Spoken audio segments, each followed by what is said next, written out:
जय योगेश्वर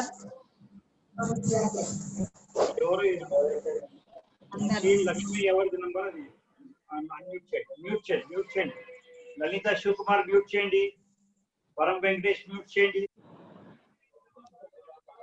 పరం వెంకటేష్ ललिता शिवकुमार राइट तुलसीदास जी ने कल के विचार में हमको समझाया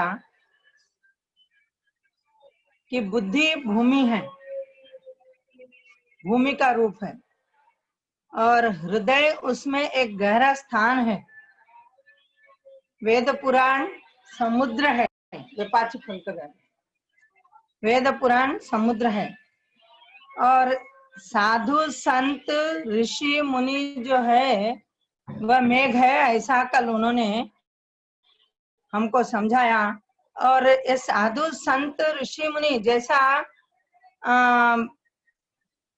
ये राम के सुयश का जो जल है वह हमारी बुद्धि में डालते हैं, बुद्धि के ऊपर डालते रहते हैं और जब वो एकत्रित होकर कान के मार्ग से हमारे हृदय में जाता है और वहां पर कई दिनों तक जब अनेक बहुत ज्यादा समय तक दीर्घ समय तक जब वह स्थिर होता है तभी हमारे जीवन में सुंदरता, शीतलता और सुख निर्माण होता है। जीवन में हम सुख की प्राप्ति करते हैं। रामचरित सुंदरकांड में रामचरित मानस में उन्होंने बताया कि भाई 4 घाट है। वो 4 घाट कैसे हैं? मानस के 4 जो घाट है वह संवाद के रूप में है। घाट जो होता है वह विश्राम के लिए गट्टू अब तेलुगु नहीं बोलना है ना, अभी हिंदी का ही बोलना है, कल हो गया। तो जो घाट है वह हमारे लिए विश्राम का स्थान होता है और ये जो इसमें रचे हुए संवाद है, सुंदर संवाद जो है वे घाट के रूप में है और ये 4 लोगों के द्वारा संवाद हुए हैं। कागभूषुंड जी और गरुड़ जी के द्वारा एक संवाद और शिव जी और पार्वती जी का दूसरा संवाद और मतलब संवाद यानी वार्ता, चर्चा और जो अच्छी और सच्ची बातें जो एक दूसरे से हम शेयर करना रहता है उसको हम संवाद कहते हैं। और तीसरा जो है याज्ञवल्क और भरद्वाज ऋषि और चौथा जो संवाद है वह तुलसीदास जी का और संतों का है। संतों की महान सभा में संतों की सभाओं में तुलसीदास जी इस रामचरित मानस से ही संवाद करते थे। तो ये संतों के और तुलसीदास जी के बीच के चार ये संवाद रूपी घाट हमको बताए कि भाई ऐसे संवादों से ही हमारे जीवन में समाधान, शांति निर्माण होती है। ये सब बातें बताते बताते उन्होंने बताया कि भाई ये रामचरित मानस में 7 सीढ़ियां, ये मानस सरोवर की 7 सीढ़ियां हैं और वो 7 सीढ़ियां 7 कांड के रूप में है। बालकांड, अयोध्या कांड, अरण्य कांड, किष्किंधा कांड, सुंदर कांड, लंका कांड और सुंदर कांड। सुंदर कांड तो उत्तर कांड, सुंदर कांड, लंका कांड, उत्तर कांड। उत्तर कांड तो संपूर्ण ज्ञान से भरा हुआ है और ये सभी 4 लोगों के संवाद इस रामचरित मानस में हमको सुनने के लिए मिलेंगे। आगे आगे हम उनको भी सुनेंगे। अभी तुलसीदास जी कहते हैं कि ये 7 सीढ़ियां हैं। हमको ऐसा लगता है कि 7 ही है, कानी ये 7 सीढ़ियों को, ये 7 सोपान जिसको हम बोलते हैं, रामायण के 7 सोपान ये सोपान यानी सीढ़ियां हैं। इन सीढ़ियों को चढ़ना बहुत कठिन, बहुत मुश्किल है। और जब चढ़ते हैं, ऊपर पहुंचते हैं, तभी इसकी गहराई का पता चलता है। తులసిదాస్జీ నిన్న ఇవన్నీ మాటలు చెప్తూ మనకు అదే సంజాయించిండ్రు. ఎప్పుడైతే ఈ 7 మెట్లు ఎక్కి మనం ఆ గట్టు మీదకి ఎక్కుతామో అప్పుడే మనకు దీని యొక్క క్యా బోల్తే డెప్త్, ఇది ఎంత లోతు ఉంది, దీంట్లో ఎటువంటి గొప్ప గొప్ప విషయాలు మనకు ఉన్నాయి అవి అన్ని అర్థమవుతుంది ఈ రామచరితమానసంలో. దాని తర్వాత ఆయన నిన్న మనకు చెప్పారు దీంట్లో ఛంద, సోరఠ్, చౌపాయ ఇవన్నీ ఏవైతే ఉన్నాయో అవి అందమైన పువ్వులు లాంటిది. దాంట్లో ఉన్న అటువంటి ఏదైతే అర్థం ఉందో ఆ అర్థము మరి ఒక గొప్పనైన భావం ఏదైతే ఉందో అది ఆ పువ్వులది మకరందం, పరాగం और సుగంధం లాంటిది. ఈ మాటలు నిన్న మనం తెలుసుకున్నాము. ముందు తులసిదాస్జీ మనకు ఏం చెప్పబోతున్నారు అది మనం పారాయణం ద్వారా ఒకసారి తెలుసుకుందాం. సుకృత పుంజ मंजुल अलिमाला, ज्ञान विराग विचार मराला, धुनि अवरेब कवित गुण जाती, मीन मनोहर ते बहु भांति, अर्थ धर्म कामादिक चारी, कब ज्ञान विज्ञान विचारी, नवरस जप तप जोग विरागा, ते सब जल चर चारु तड़ागा, सुकृति साधु नाम गुण गाना, ते विचित्र जल विहग समाना, संत सभा चहु दिसियावराई, श्रद्धा ऋतु वसंत समगाई।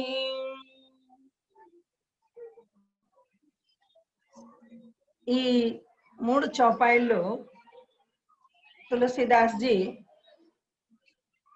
మనకు చాలా గొప్పనైన మాటలు అర్థం చేస్తున్నారు. ఈ రామచరిత మానసంలో ఏదైతే పంక్తిలు అంటే ఏదైతే ఈ ఛంద, సోరఠ, దోహాలు ఇవన్నీ ఏవైతే దోహాలు అటువంటి ఈ లైన్లు రాసి ఉన్నాయి కదా, ఈ యొక్క లైన్లు ఒక గానం ఏదైతే ఉంది ఆ గానము భగవంతుని యొక్క సత్కర్మాలతో నిండి రాసి ఉన్నది. పుణ్యం ఒక సమూహం, పుణ్యపుంజం అని అంటారు కదా, అట్లా పుణ్యం లాంటి పుణ్యపుంజం లాంటి గొప్ప గొప్ప మాటలు ఈ లైన్లలో అన్ని రాసి ఉన్నాయి. కానీ వాటికి జ్ఞానము, వైరాగ్యము మరియు విచారము బుట్టి కథలాగా దాన్ని చదివేస్తే దాని యొక్క లోతు ఏముంది, దాని యొక్క గొప్పతనం ఏముంది అది అర్థం కాదు. అది కథలాగానే ఉండిపోతుంది. కానీ ఏదైతే ఈ విషయాలు దీంట్లో రాసి ఉన్నాయో ఆ సత్కర్మాల గురించి, ఒక పుణ్యాల గురించి, పుణ్యం గురించి ఎటువంటి ఒక గొప్ప మాటలు ఏవైతే రాసి ఉన్నాయో దాన్ని మనము జ్ఞానముతోని చాలా ఆపేక్ష లేకుండా అంటే ఈ విధంగా వాళ్ళు చేసిండ్రు, వాళ్ళకి ఇట్లా అయింది, మనం చేస్తే మనకు కూడా అవుతుంది, ఇటువంటి ఒక ఆపేక్ష, ఏ ఆపేక్ష లేకుండా వైరాగ్యం యొక్క విచారంతో ఏదైతే మనం దాన్ని తెలుసుకుంటామో, చదువుతామో, అప్పుడు మన జీవనంలోకి అవి ఎలాగ అనిపిస్తాయంటే భ్రమరం లాంటి. భ్రమరం ఒక గుంజనం ఎట్లా ఉంటుంది,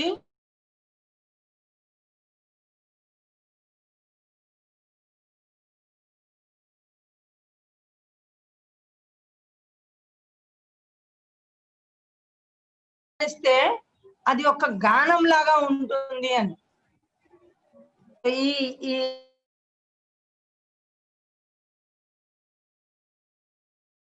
ఈ శ్లోకాలు ఏవైతే ఉన్నాయో అవి కూడా ఒక భ్రమర గుంజనం లాంటి ఒక గానం లాగా మనకు ఇవి కనపడతాయి, వినపడతాయి. కానీ ఇటువంటి గానాన్ని ఎవరు వర్ణనం చేయగలుగుతారు? ఎవరైతే జ్ఞానము, వైరాగ్యము, మళ్ళీ విచారంతో నిండి ఉన్న హంసం లాంటి ఒక సంత పురుషులు. ఇక్కడ తులసిదాస్ ప్రతి చోట సంతులకి హంసం అనే ఒక బిరుదుని ఇచ్చారు. హంస లాంటి ఏదైతే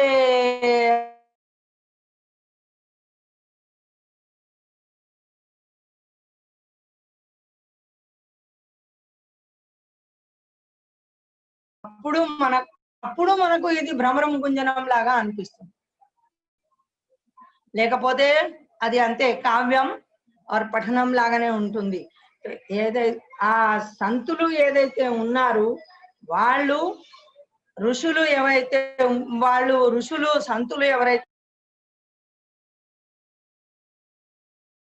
మహాపురుషులు, వాళ్ళు మనకు ఈ రామచరిత మానసాన్ని మధురమైన భావంతోని, మధురమైన కంఠంతోని, ఒక గొప్పనైన స్వరము లయంతోని మనకు ఇది వినిపించారు. ఇది మనకు జీవనంలో భ్రమర గుంజనం లాగా కనపడుతుంది.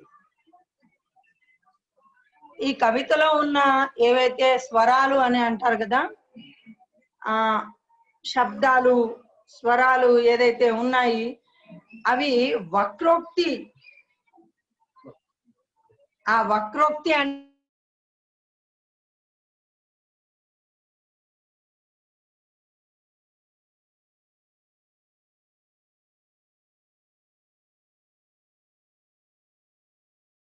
జీవ జంతువులు, పశువులు పక్షులు, పువ్వులు, ఇటువంటి ఎన్నో ఉంటాయి కదా. అదే విధంగా తులసిదాస్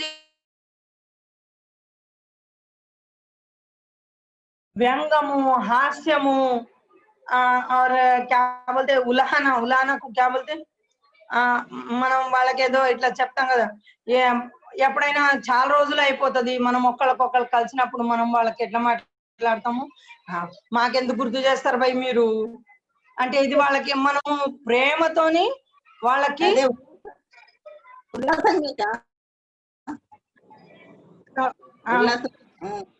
అది మీకు అందరికి అర్థమైపోతుంది. తెలుగు శబ్దం నాకు అర్థం కావట్లేదు.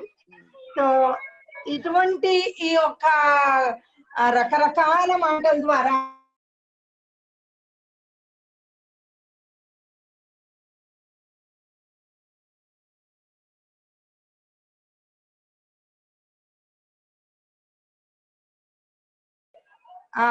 ప్రతి ఒక్క వ్యంగము, ప్రతి ఒక్క హాస్యము, ప్రతి ఒక్క ప్రసంగము, మాటలు ఏవైతే ఉన్నాయో అవి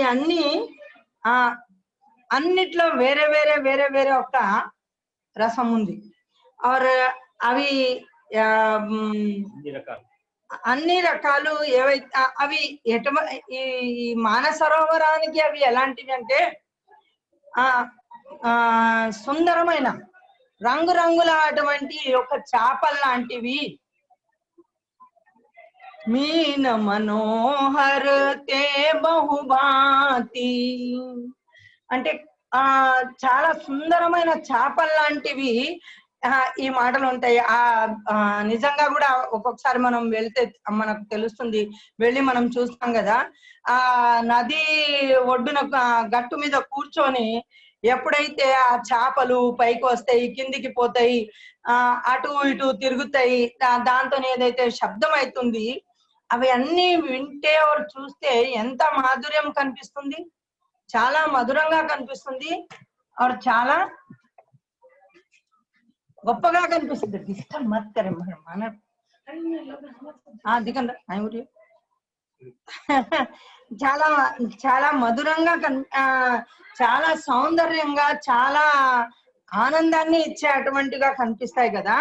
అదే విధంగా ఇందులో ఉన్నాయి అటువంటి హాస్యము, వ్యంగము, ఈ ఉలాహన, ఇటువంటి ఈ వక్రోక్తులు ఏవైతే ఉన్నాయో అవి అందమైన చేపల్లాంటివి ఉన్నాయని ఆ రూపకం ఇస్తూ చెప్పారు. దాంతోనే ఈ యొక్క సరోవరానికి అందం వస్తుంది.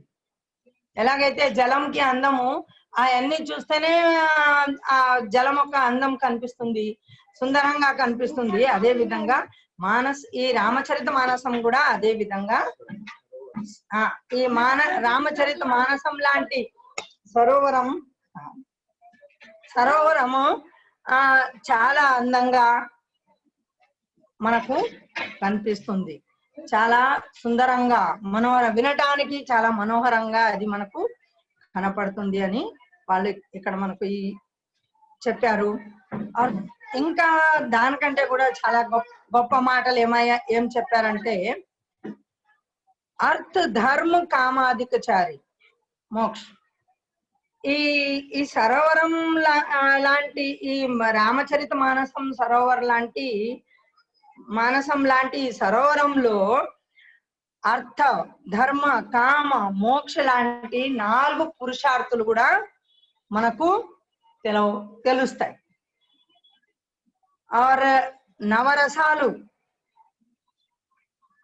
నవరసాలు మనకు అందరికీ తెలుసు. శృంగార రసం, హాస్యం, కరుణ రసము, రౌద్ర రసం, వీరరసం, భయరసం, విభత్స రసం, వ్యంగరసం, ఆశ్చర్య రసం, ఇటువంటి ఆ 9 రసాల జీవనంలో ఏదైతే ఉన్నాయో ఆ 9 రకాల రసాలు కూడా ఈ రామచరిత మానసంలో నిండి ఉన్నాయి.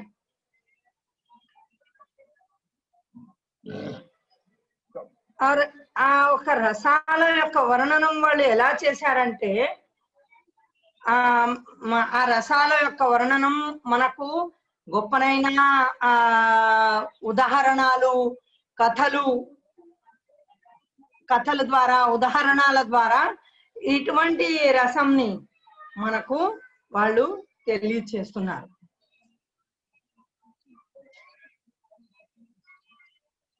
జపము, దీంట్లో మళ్ళీ ఇంకా వాళ్ళు ఏం చెప్పారంటే, రసంతో పాటు దీంట్లో జపము, తపము, యోగము, వైరాగ్యం లాంటి ప్రసంగాలు కూడా చాలా దీంట్లో ఉన్నాయి. ఇవి అన్ని ఎటువంటివి అని చెప్తే దానికి ఒక రూపకం ఏమి ఇచ్చారంటే, జపము, తపము, యోగము, వైరాగ్యము, మళ్ళీ ఈ రసాలు, ఈ 4 పురుషార్థాలు ఏవైతే ఉన్నాయో, ఇది ఈ నీటి యొక్క సరోవరంలో ఎట్లయితే లోపల ఏవైతే జీవ జంతువులు ఉంటాయి కదా, అవి అంటాం చూడండి, క్యా బోల్తే ఉస్కో,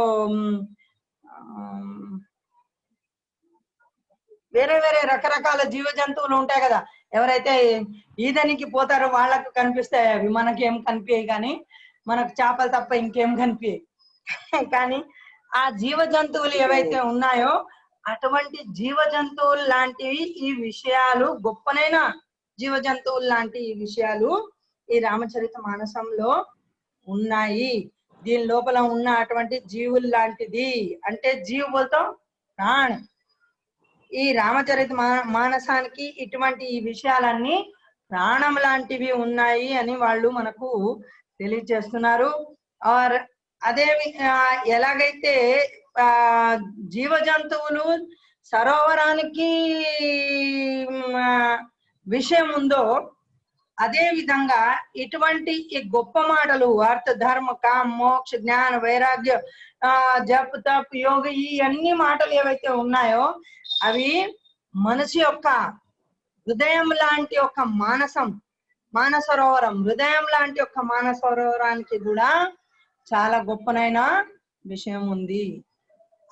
ఆ విషయం ఒకవేళ లేకపోతే మనిషికి జీవనంలో ఆనందమే ఉండదు. అందుకు చాలా గొప్పగా ఈ అన్ని విషయాలని వాళ్ళు వర్ణించిండ్రు. దాని తర్వాత మనకు అన్నారు కి సంత సభాచం దిశి అవరాయి శ్రద్ధా రితు బసంత సమగాయి. ఇటువంటి సరోవరానికి చుట్టూ అంటే భగవంతుని యొక్క గుణవర్ణనానికి ఆ గుణాలకి చుట్టూ ఎవరుంటారు? ఎవరికి చుట్టూతో తిరుగుతూ ఉంటారు, మిగిలిన వాళ్ళు ఎవరు రారు దీనికి. అటువంటి ఎవరైతే ఈ సంతులు ఉన్నారు ఈ సరోవరానికి చుట్టూతో ఏదైతే ఉన్నారు వాళ్ళు ఎటువంటి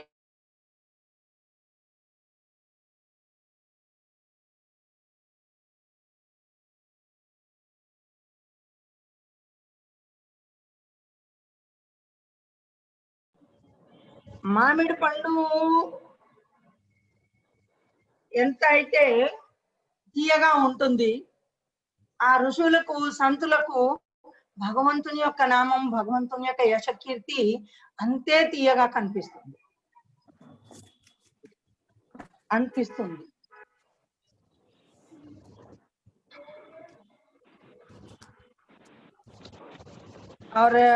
మామిడి పండులో ఏదైతే రసం ఉంటుంది ఆ రసం ఎంత తీయగా ఉంటుంది అది మనకు అందరికీ తెలుసు. ఆ సంతులకి ఆ ఋషువులకి ఏదైతే ఉందో ఆ ఋషుల యొక్క వాణిలో భగవంతుని యొక్క నామం వాళ్ళ యొక్క గుణవర్ణనము వాళ్ళ యొక్క జీవనంలో ఆ భగవంతుని యొక్క దర్శనము మామిడి పండు రసంతోని ఎట్లా తీయని రసంతోని ఎట్లా అని మామిడి పండు నిండి ఉంటుంది. వాళ్ళ జీవనం కూడా భగవంతుని యొక్క దర్శనంతోని భగవంతుని యొక్క గుణంతోని ఆ నామస్మరణంతోని నిండి ఉంటుంది అని వాళ్ళు మనకు ఈ అన్ని మాటలు సంజాయిస్తూ ముందు ఏం చెప్పారు? భగతి నిరూపణ వివిధ విధాన क्षमा दया दमलता विताना समझम नियम फूल फल ज्ञाना हरिपद रति रस वेद बखाना. మళ్ళీ అన్ని మాటలు చెప్తే ఏమన్నారంటే, ఎక్కడైతే సంతుల సభ సంతుల యొక్క సభలు జరుగుతా ఉంటాయో అక్కడ ఆ సంతుల సభల లోపల మామిడి పండు రసం లాంటి అమృతం లాంటి ఈ భగవన్నామం రసం తాగనికి లభిస్తుంది.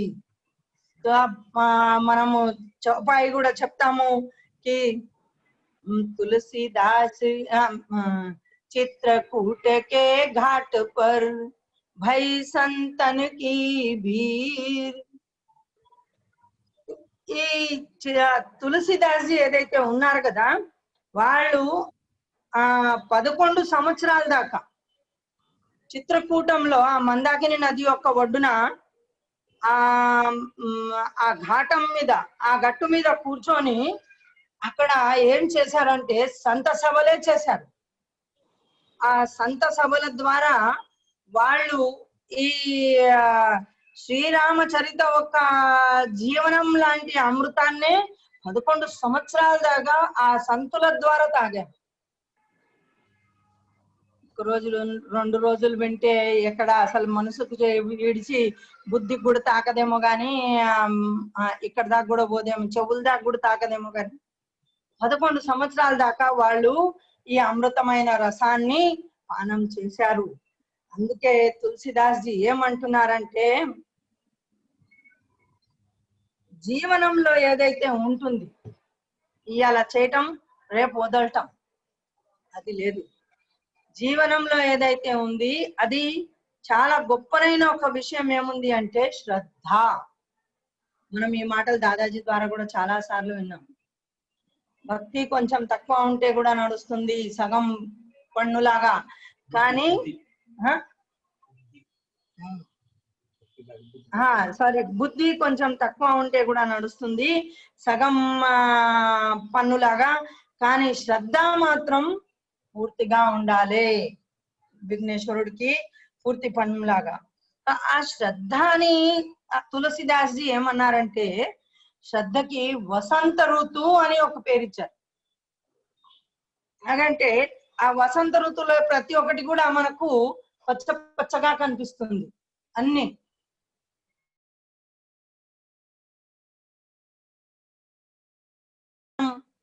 ఆనందం పచ్చదనం అంటేనే సంతోషం, ఆనందం, శాంతి, సమాధానం ఇవి. అది ఎలా వస్తుంది?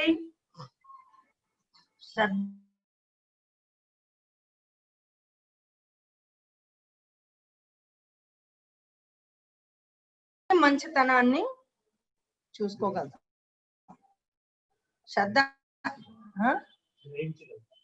శ్రద్ధ ద్వారానే మంచితనాన్ని మనం చూడగలుగుతాము, గ్రహించగలుగుతాం. ఎందుకంటే ఏది ఎలాంటిది అంటే ఎంతో మంది అయితే తులసిదాస్ జీవనంలో కూడా చాలా తులసిదాస్ జీవనంలో కూడా ఎన్నో దోషాలను చూస్తారు. కానీ అందుకే అంటారు కదా, ఎవరి ద్వారా అయితే మనం వింటున్నాము ఆర్ ఎవరిది వింటున్నాము వాళ్ళ పైన పూర్ణ శ్రద్ధ ఉండాలి. శ్రద్ధ ఉంటేనే మనకు ప్రతి ఒక్క విషయం మంచిగా అనిపిస్తుంది. శ్రద్ధ లేకపోతే వసంత ఋతువు లేకపోతే అన్ని ఎండిపోయినట్లు కనిపించా, మనకు చూడబుద్ధి కూడా కాదు అక్కడ. అందుకే శ్రద్ధ అవసరం, చాలా గొప్పనైనది. ఈ శ్రద్ధతోనే మనము ఈ మన లోపల ఉన్న అటువంటి మంచితనాన్ని, గుణాలని, దాంట్లో ఉన్న అటువంటి ఈ రసాన్ని తెలుసుకోగలుగుతాం. ఈ రామచరిత మానసం పైన కూడా తులసిదాస్ జీ పైన కూడా, భగవంతుని పైన కూడా ఏదైతే మన జీవనం, మనకు శ్రద్ధ ఉంటేనే మనము దీంట్లో ఉన్న ఒక గొప్పతనాన్ని, ఒక మాధుర్యాన్ని, అమృతాన్ని, గుణాన్ని, ఎన్ని వర్ణనం వాళ్ళు ముందే చెప్పారు, చేశారు, అటువంటి వాటిని మనం గ్రహణం చెయ్యగలుగుతాము.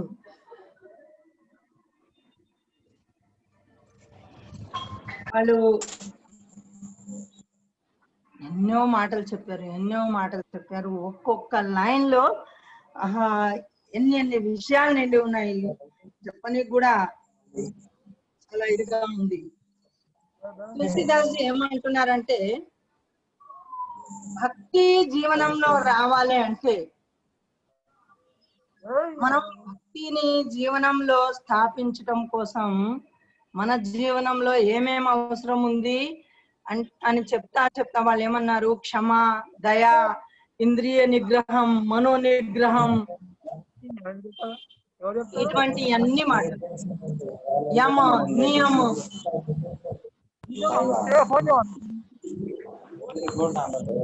యమ అంటే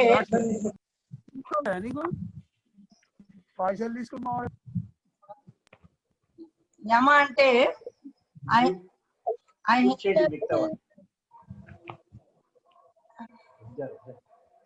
మ్యూట్ చేయండి, అది మిగతా వాళ్ళు. మ్యూట్ చేయండి. యమ అంటే అహింస, సత్య, అస్థేయం, బ్రహ్మచర్యం, అపరిగ్రహం, ఇటువంటి విషయాలు.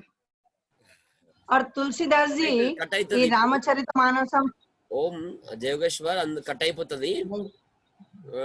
మళ్ళీ మనం వద్దాం, కట్ అయిపోయినా మళ్ళీ యాడ్ కావాలి అందరం. సో అందరు గుర్తుపెట్టుకోండి, ఫోన్ కట్ అయినా కానీ మళ్ళీ ఒకసారి సేమ్ లింక్ లో వెళ్ళి యాడ్ అవుదాం. ఓకేనా అండి? అందరికి జయోగేశ్వర్. ఇంత అద్భుతమైన రామాయణంలోని అంశం తర్వాత కొనసాగిద్దాం. ఫోన్ కట్ అవుతుంది. ఇది ఈరోజు 27 మెంబర్స్ వచ్చారు. కొత్త వాళ్ళు చాలా వచ్చారు. కొత్త వాళ్ళందరూ మళ్ళీ యాడ్ కావాలి. ఏదైతే కట్ అయినా కానీ మళ్ళీ మీరు